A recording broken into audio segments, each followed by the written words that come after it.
হয়ে গেছে এবং নিজের বাচ্চার ব্যাপারে কোরআনকে প্রাধান্য দিয়ে দিয়েছে, দ্বীনকে প্রাধান্য দিয়ে দিয়েছে, রসুলকে প্রাধান্য দিয়ে হালালকে হালাল, হারামকে হারাম, দুইটার মধ্যে দলিলকে বানিয়ে না করে নিয়েছে, প্রকাশ্য দলিলের দিকে নিজেকে ঢুকিয়ে দিয়েছে। হে মুসলমান, পান্তাবাড়ার মুসলমান, দিনাজপুরের মুসলমান, পশ্চিমবঙ্গের মুসলমান তথা বিশ্বের মুসলমান, কতদিন হয়ে গেল আল্লাহ নবী সুদকে হারাম করেছেন, আল্লাহ কোরআনে সুদকে হারাম করেছে, এখনো আমরা সুদকে ছাড়িনি।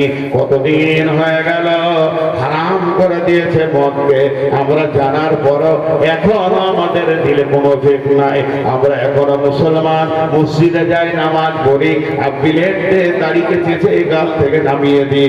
আমাদের দিনগুলো যেন গোলতাল গোলতাল গোলতাল গোলতাল একসঙ্গে স্বচ্ছ দিনের মধ্যে বাস করি না, আমাদের যেন নোংরা লেগে রয়েছে ইমানে। তাই আল্লাহ বলছেন, ইমান আনবি তো ওদের মতো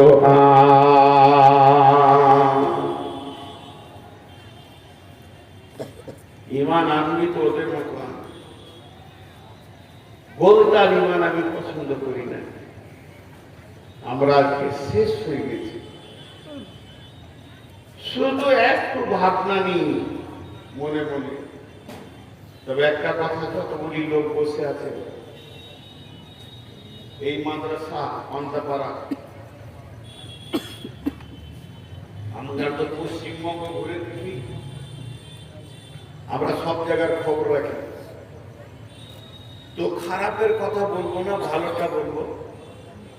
পান্তাপাড়া পরপর এবার 3 বছর চলছে মনে হয়, শিক্ষক থেকে কমিটি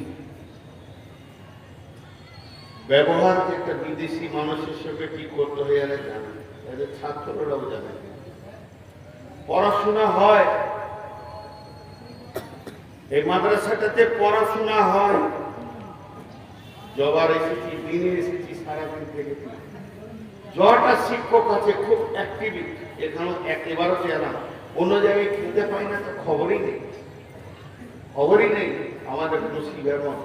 কিন্তু এখানকার কমিটি থেকে নিয়ে শিক্ষক পর্যন্ত পশ্চিমবঙ্গ কেন বিশ্বের লোক জেনে নেন, এরা ইউটিউবে জেনে নেন। প্রকৃত যদি দিনী শিক্ষা হয়তো এখানেই হয়, আমরা একটুকু বুঝি। কিন্তু এই ইদারাটা আপনার ধরে রাখবেন, এটা আমার হাতে ধরে পায়ে ধরে আবেদন, এটা যেন নিভে না যায়, এইটাই আপনাদের নাজাতের কারণ হবে। কমিটি নয় মাদ্রাসাটা, শিক্ষকের নয়, মাদ্রাসা তো আপনাদেরই চালাবেন আপনারা, কালেকশন তো আপনাদেরকে দিতেই হবে, এটা চলতেই হবে। তো আমি আমার বায়ানের দিকে আবার ফিরে যাচ্ছি, খারাপ মনে করবেন না। তো এবার একটা কথা বলি আপনাদের সামনে, ছোট্ট একটা উদাহরণ দিব।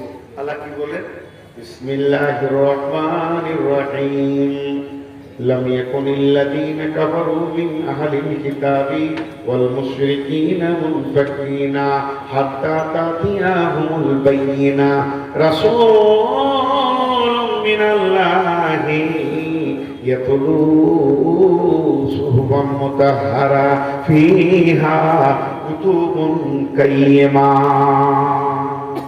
এখানে আপনি এখানে কাছে আছেন, আরো কাছে আছেন, দূরে থাকলে আর এখানে একটা উদাহরণ দিব, খুব মন দিয়ে শুনতে হবে। আমার উদাহরণ শুনলে আপনারা বুঝতে সহজ হবে। একটা গাছ, গাছটা কোথায় আছে? নদীর ধারে, জঙ্গলে, পায়খানা পেশাব কেউ নাই যে ওখানে মুতে না। ওই রাস্তা দিয়ে গেলে গাছটা দেখলে লোকের মুতি মনে করে যায়, এত নোংরা। গোটা গাছটা ডাল পালা মাকড়সার জাল নোংরাতে ভর্তি। ধ্যান দিয়ে শুনবেন আমার উদাহরণ অ্যাপ্রোপ্রিয়েট, গোটা বাইনা সোরাটা ঢুকে যাবে এই উদাহরণে। ওই গাছটা যদি কোনো কবিরাজ দেখে তো বলবে, উফ গাছটা কি ভালো গো, এইটাতে সুগারের ওষুধ আছে। এমনি করে ফুটবে, ফটো ফটো ফুটবে, সুগারের ওষুধ আছে, চলে গেল। আরেকজন আসবে, সে এমনি করে গাছটা দেখে বলবে, 50 কুইন্টাল লোক